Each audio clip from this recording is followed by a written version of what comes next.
हरे कृष्णा।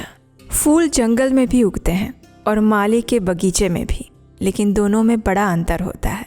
अंतर ये है कि माली में उगने वाले फूल सुगंधित होते हैं और उन्हें भगवान को अर्पित किया जाता है, लेकिन जंगल में उगने वाले फूलों का ऐसा सौभाग्य नहीं होता। और ये उपमा इसलिए दी जा रही है कि हमारा मनुष्य जीवन भी इन्हीं फूलों के समान है। अगर हम एक आध्यात्मिक, प्रामाणिक और भगवान के भक्त ऐसे गुरु के मार्गदर्शन में इस जीवन को व्यतीत करते हैं, गुरु, साधु और शास्त्र के अनुसार अपने जीवन को संचालित करते हैं, तो हमारा मनुष्य जीवन भी सफल बन जाता है और वो भगवान को अत्यंत प्रिय होता है, जिसे हम उन्हें समर्पित कर सकते हैं।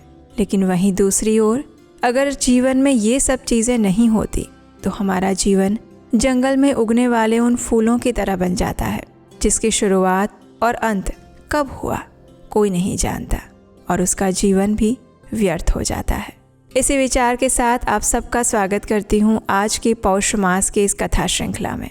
ये पौष मास हमारी आध्यात्मिक साधना को बढ़ाने का मास है, इसलिए थोड़ा प्रयास करके तपस्या करनी चाहिए। प्रातः काल में उठकर भगवान श्री हरि के नाम का जप करना चाहिए, चिंतन करना चाहिए और मनुष्य जीवन के सर्वोच्च लक्ष्य की ओर अग्रसर होना चाहिए।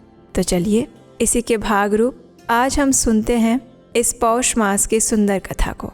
आइए आज की पौष मास कथा आरंभ करते हैं।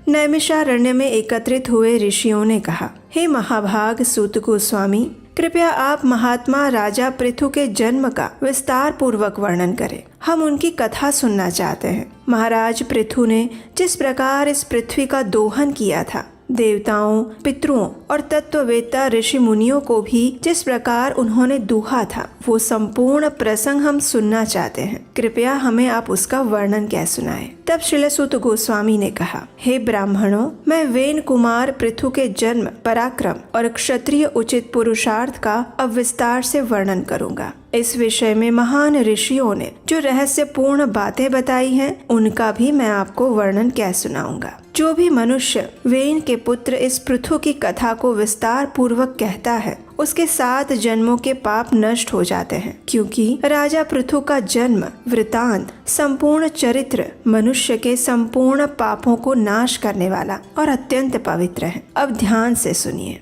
प्राचीन काल में अंग नाम के एक प्रजापति थे। उनका जन्म अत्रि वंश में हुआ था। वे ऋषि अत्रि के समान ही प्रभावशाली, धर्म के रक्षक, अत्यंत बुद्धिमान, वेद और शास्त्रों के तत्वज्ञ थे। उन्होंने संपूर्ण धर्मों की सृष्टि की थी। मृत्यु की एक परम सौभाग्यशाली कन्या थी, जिसका नाम था सुनीता। महान प्रजापति अंग ने उन्हीं के साथ विवाह किया था और उसके गर्भ से उन्हें वेन नामक एक पुत्र की प्राप्ति हुई थी। लेकिन दुर्भाग्य से ये पुत्र धर्म का नाश करने वाला निकला। जब वह राजा बना तो वेन वेद उक्त सदाचार स्वरूप सभी धर्मों का परित्याग करके काम, लोभ और मोहवश पाप का ही आचरण करता रहता। मद और मात्सर्य से मोहित होकर वह संपूर्ण समय पाप के रास्ते में ही चलता रहता और उस समय संपूर्ण ब्राह्मण गण वेद अध्ययन, यज्ञ इत्यादि से विमुख हो गए। जब वेन राजा बना तो प्रजाजनों में स्वाध्याय और यज्ञ का नामो निशान भी नहीं रहा।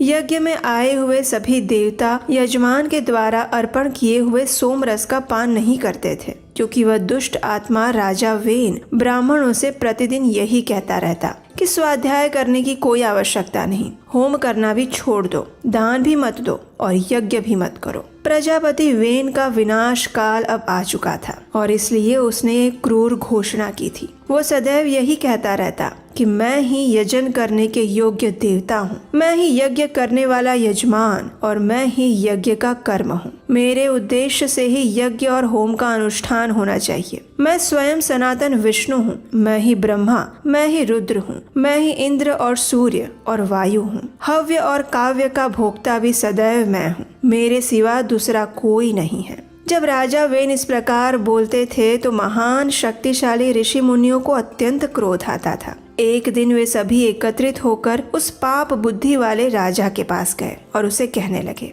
हे राजन, राजा को धर्म का मूर्तिमान स्वरूप माना गया है। इसलिए प्रत्येक राजा का ये कर्तव्य होता है कि वो धर्म की रक्षा करे। हम सभी लोग 12 वर्षों में समाप्त होने वाले एक यज्ञ की दीक्षा ग्रहण करने जा रहे हैं। तुम अधर्म का त्याग कर दो, क्योंकि ऐसा करना सत्पुरुषों का धर्म नहीं है। तुमने ये प्रतिज्ञा की है कि मैं राजा होकर धर्म का पालन करूंगा, इसलिए उस प्रतिज्ञा के अनुसार धर्म करो, सत्य और पुण्य को आचरण में लाओ। अब ऋषियों की ये सब बातें सुनकर राजा वेन को भी बड़ा क्रोध आया। उन सब की ओर दृष्टिपात करके वो यमराज की तरह दहाड़ते हुए बोलने लगा, अरे ओ मूर्ख लोग, तुम्हारी बुद्धि भ्रष्ट हो चुकी है। अब तुम सब निश्चय ही मुझे नहीं जानते हो। भला ज्ञान, पराक्रम, तपस्या और सत्य के द्वारा मेरी समानता करने वाला इस पृथ्वी पर दूसरा कौन है? मैं ही संपूर्ण भूतों और विशेषतः हर धर्म की उत्पत्ति का कारण हूँ। अगर मैं चाहूँ तो इस पृथ्वी को जला सकता हूँ, जल में डुबो सकता हूँ और पृथ्वी तथा आकाश को रूंध सकता हूँ। ऋषियों द्वारा समझाए जाने पर भी जब राजा वेन को किसी प्रकार से अधर्म मार्ग से हटाया ना जा सका, तब सभी ऋषियों ने क्रोध में आकर उसे बलपूर्वक पकड़ लिया और वो विवश होकर छटपटाने लगा। और इधर क्रोध में भरे हुए ऋषियों ने राजा वेन की बाईं जांघ को मथना शुरू किया। उससे काले अंजन की राशि के समान एक छोटे कद का मनुष्य प्रकट हुआ। उसकी आकृति विलक्षण थी, उसका मुंह लंबा था, आंखें विकराल और नीले कवच के समान उसका काला रंग था। उसके कान मोटे और चौड़े थे, उसकी बाहें बेडोल रूप से बढ़ी हुई थी और उसका पेट विशाल और भद्दा सा दिख रहा था।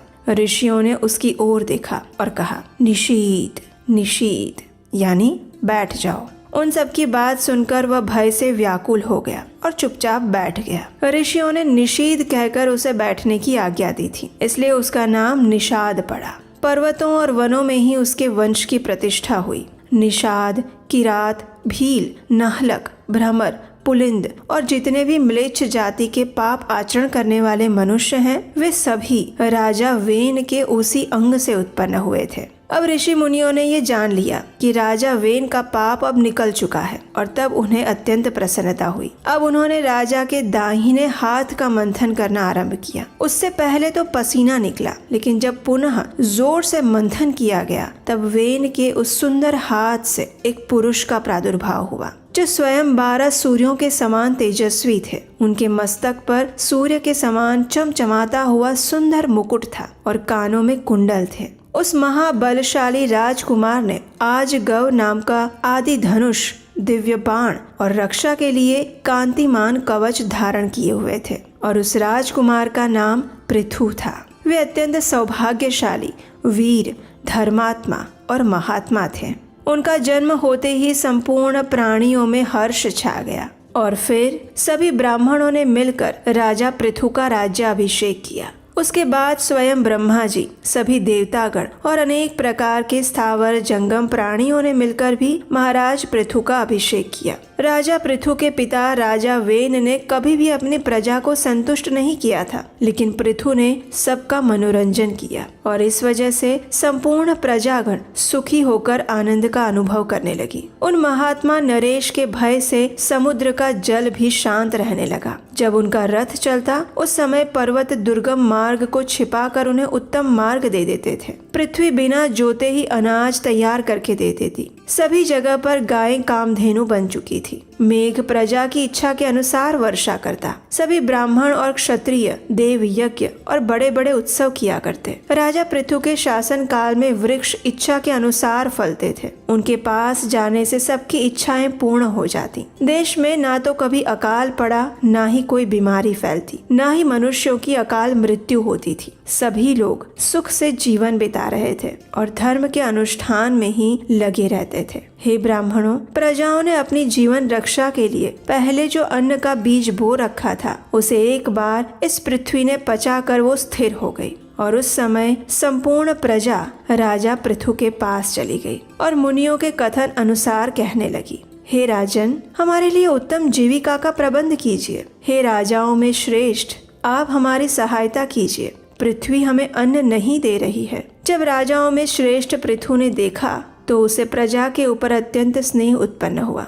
वो समझ पाया कि इस समय उसकी प्रजा के ऊपर एक भय उत्पन्न हुआ है और ये देखकर महर्षियों की बात मानकर महाराज पृथु ने अपना धनुष और बाण हाथ में लिया और क्रोध में आकर बड़े वेग से पृथ्वी के ऊपर उसने आक्रमण किया। पृथ्वी गाय का स्वरूप धारण करके तीव्र गति से स्वर्ग की ओर भागने लगी और फिर क्रमशः वह ब्रह्मा जी, भगवान विष्णु और रुद्र आदि देवताओं की शरण में गई, लेकिन कहीं पर भी उसे अपने सुरक्षा का स्थान नहीं मिल पाया। जब अंत में उसने देखा कि उसकी रक्षा का कोई उपाय नहीं है, तो वह वेन कुमार पृथु की ही शरण में आई और बाणों के आघात से व्याकुल होकर उन्हीं के पास खड़ी हो गई। उन्हें नमस्कार करके विनम्रता पूर्वक उनसे कहने लगी। उस समय पृथ्वी ने राजा पृथु से क्या कहा और उसके प्रत्युत्तर में राजा ने कैसा व्यवहार किया, ये सब हम जानेंगे हमारी इसी पौष मास कथा की अगली कड़ी में। और उसे सुनने के लिए आपको क्या करना है ये आप जानते ही हैं। अगर अभी तक नहीं किया है तो आप क्या अपने चैनल उपदेश शास्त्रकम को सब्सक्राइब करके रख लीजिए,